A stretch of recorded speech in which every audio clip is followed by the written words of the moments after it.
Assalamualaikum warahmatullahi wabarakatuh. Selamat berjumpa kembali di pembelajaran IPA.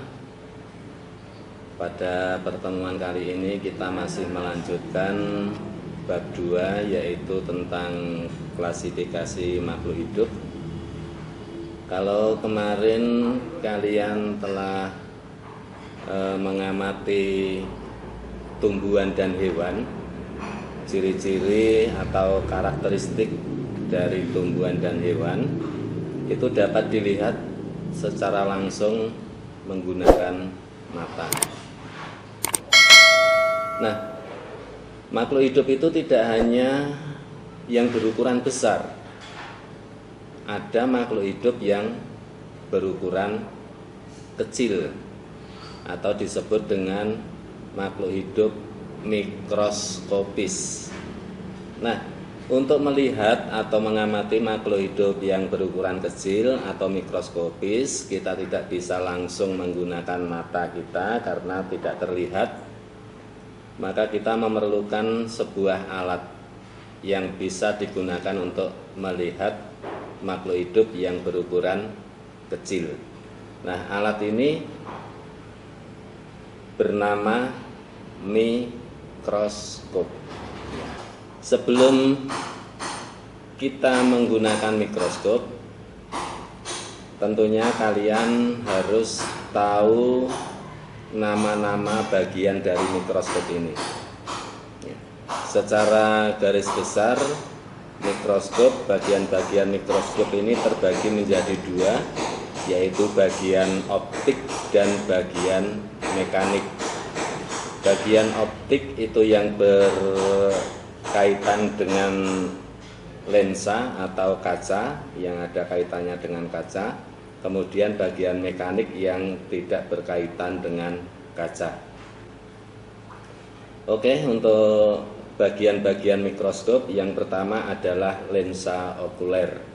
Lensa okuler ini letaknya ada yang di paling atas. Ya, ini nanti berfungsi untuk tempat kita melihat. Ya, jadi lensa okuler ini berhubungan dengan mata langsung. Jadi lensa okuler berfungsi untuk memperbesar bayangan objek. Ya. Kemudian ukuran lensa okuler ini kalau mikroskop cahaya ini biasanya ada 3, ada yang 5 kali, ada yang 10 kali, ada yang 15 kali perbesarannya. Ya, lensa okuler. Kemudian lensa objektif, yaitu lensa yang dekat dengan objek. Ya, ini. Ya, ini. Lensa objektif. Ini ada 3.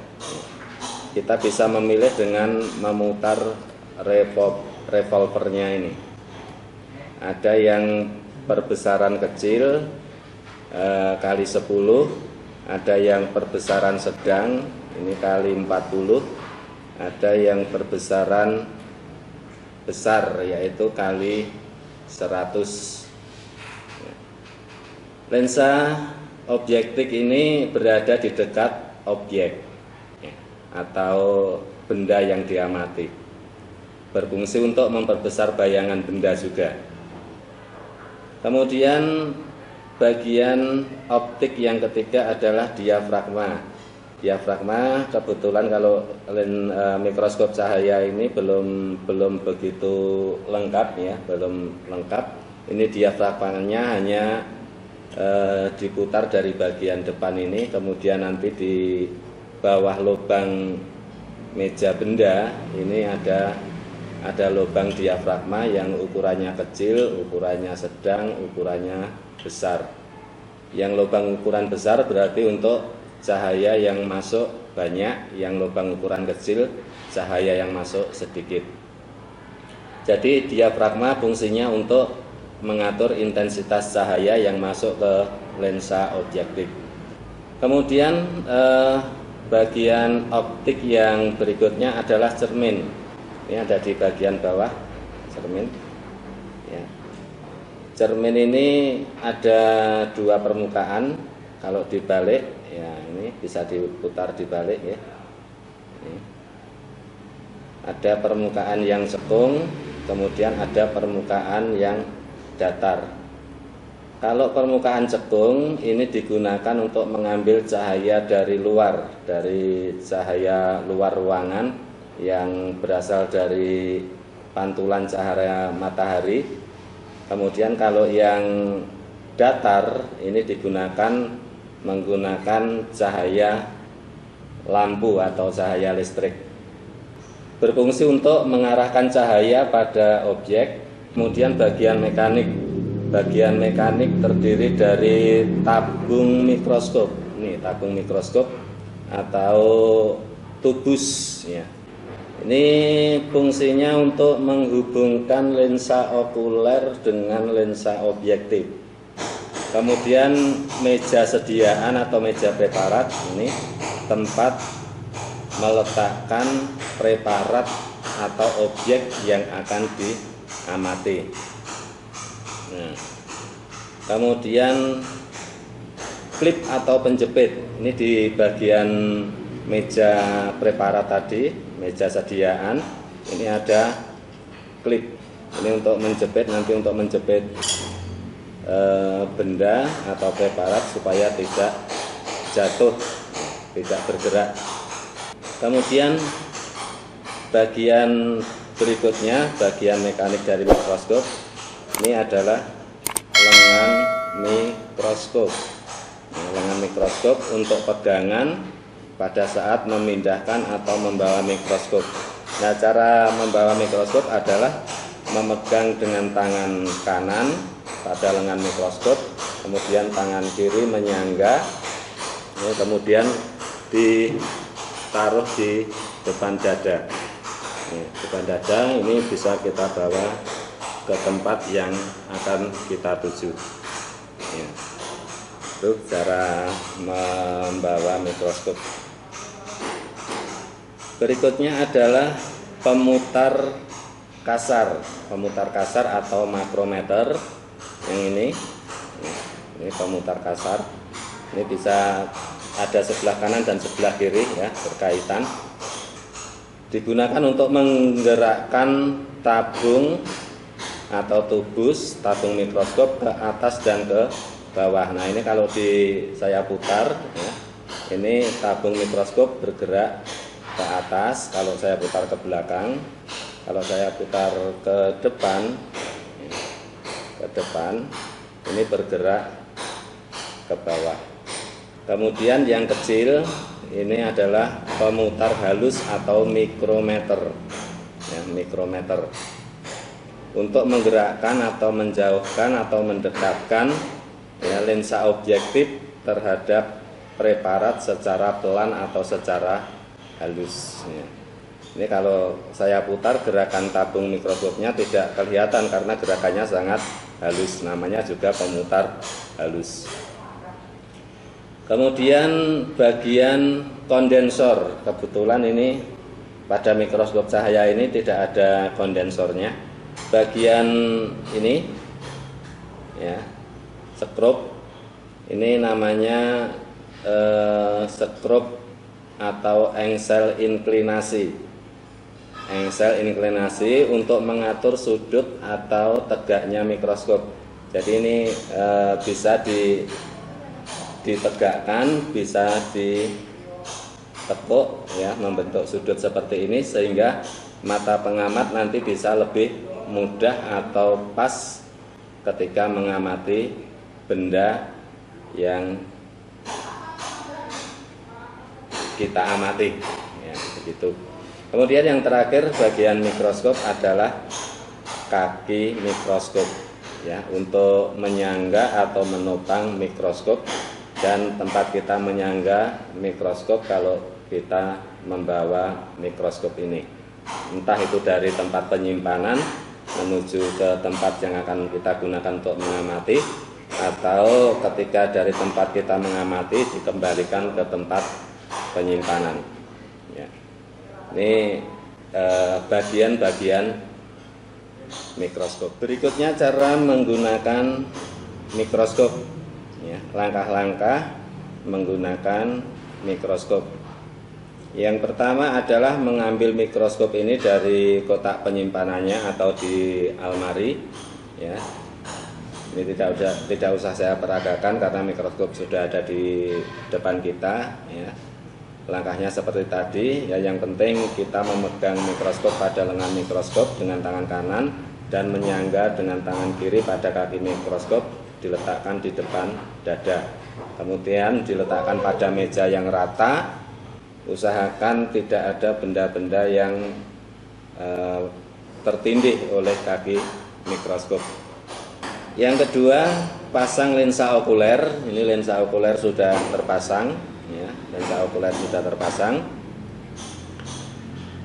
Dan putar revolver untuk mendapatkan lensa objektif yang berukuran paling kecil, ya.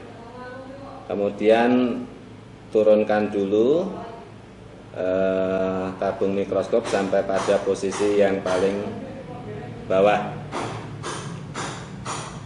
Untuk memutar revolver ini harus berbunyi klik supaya tepat pada posisi yang lurus.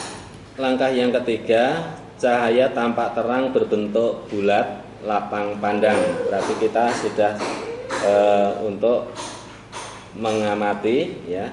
Kalau kita posisi duduk nyaman, bisa dengan duduk atau bisa mengamati dengan berdiri, ya. Kita arahkan misalkan sudutnya biar enak diamati dengan duduk, ya. Kemudian cermin kita, karena cahaya menggunakan cahaya luar, saya arahkan pada posisi cahaya yang datangnya dari luar untuk menuju ke objek yang akan kita amati, sambil dilihat, ya, untuk menentukan cahaya yang paling terang.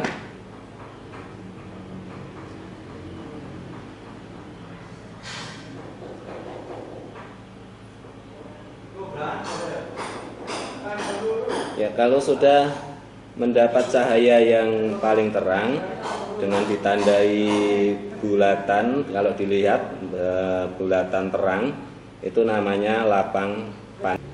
Kemudian menyiapkan preparat.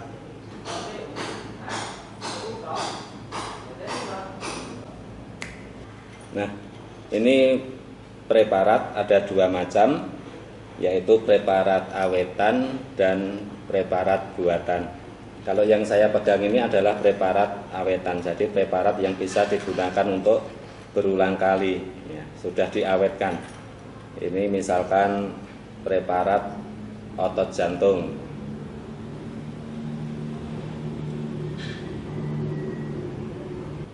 preparat batang monokotil, ya, preparat batang monokotil. Ini sudah diawetkan, jadi bisa digunakan untuk berkali-kali. Kemudian yang kedua adalah preparat buatan, yang kita melakukan atau membuat sendiri preparat itu dari bahan yang kita bawa sendiri. Langsung dibuat, digunakan, dan diamati. Contohnya misalkan untuk mengamati makhluk hidup yang berukuran kecil, itu kita bisa mengambil air kolam, ya, kemudian nanti diteteskan pada kaca benda, kemudian tetesan air kolam itu diamati menggunakan mikroskop ini, ya. Mungkin kita akan mengetahui adanya makhluk hidup yang berukuran kecil yang terdapat pada air kolam. Atau air rendaman jerami, itu juga banyak mikroorganisme atau makhluk hidup yang berukuran kecil yang bisa kita lihat menggunakan mikroskopnya. Nah, kalau preparat ini sudah disiapkan, ini saya contoh yang otot jantung. Otot jantung saya letakkan pada mikroskop, meja sediaan atau meja preparat, meja benda, ya. Kemudian Saya lihat dulu.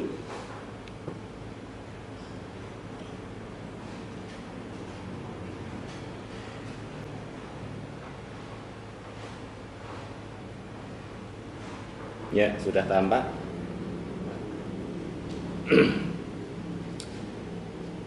Karena kadang-kadang ukurannya itu sangat kecil, ya.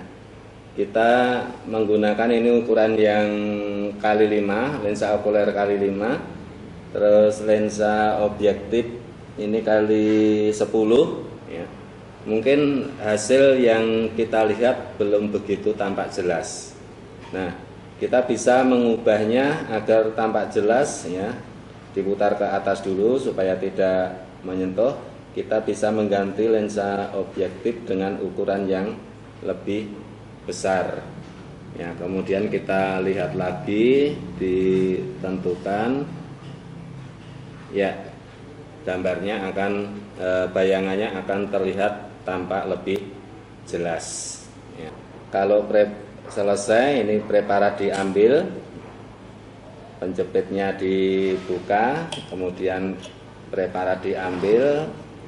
Kalau kotor dibersihkan menggunakan tisu, ya. Kalau kotor dibersihkan menggunakan tisu, kemudian dikembalikan kepada tempat atau kotak preparat, ya, dikembalikan pada kotak preparat. Kemudian lensa objektif pada mikroskop ini diarahkan pada yang berbesaran paling kecil.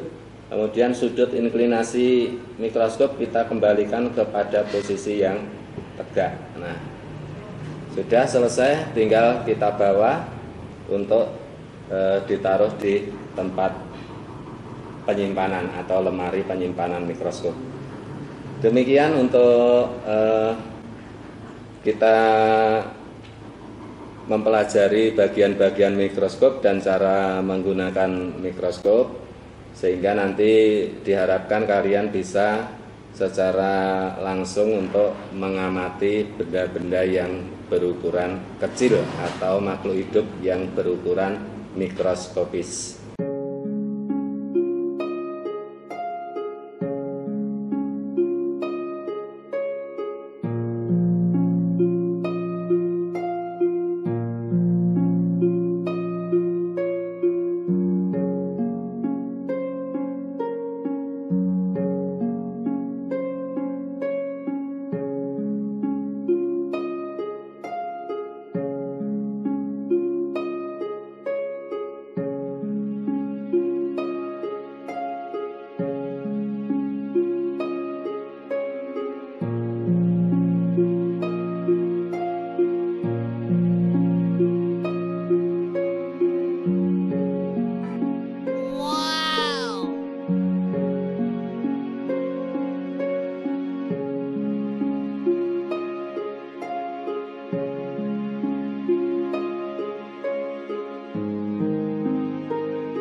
Oke, pertemuan sampai sekian dulu. Ada kurang lebihnya mohon maaf. Kalau ada yang belum jelas nanti bisa ditanyakan di kolom komentar maupun di WhatsApp grup pembelajaran IPA kita. Oke, selamat belajar ya, semoga apa yang kita pelajari dapat memberikan ilmu yang bermanfaat bagi kita. Sampai sekian dulu. Wassalamualaikum warahmatullahi wabarakatuh.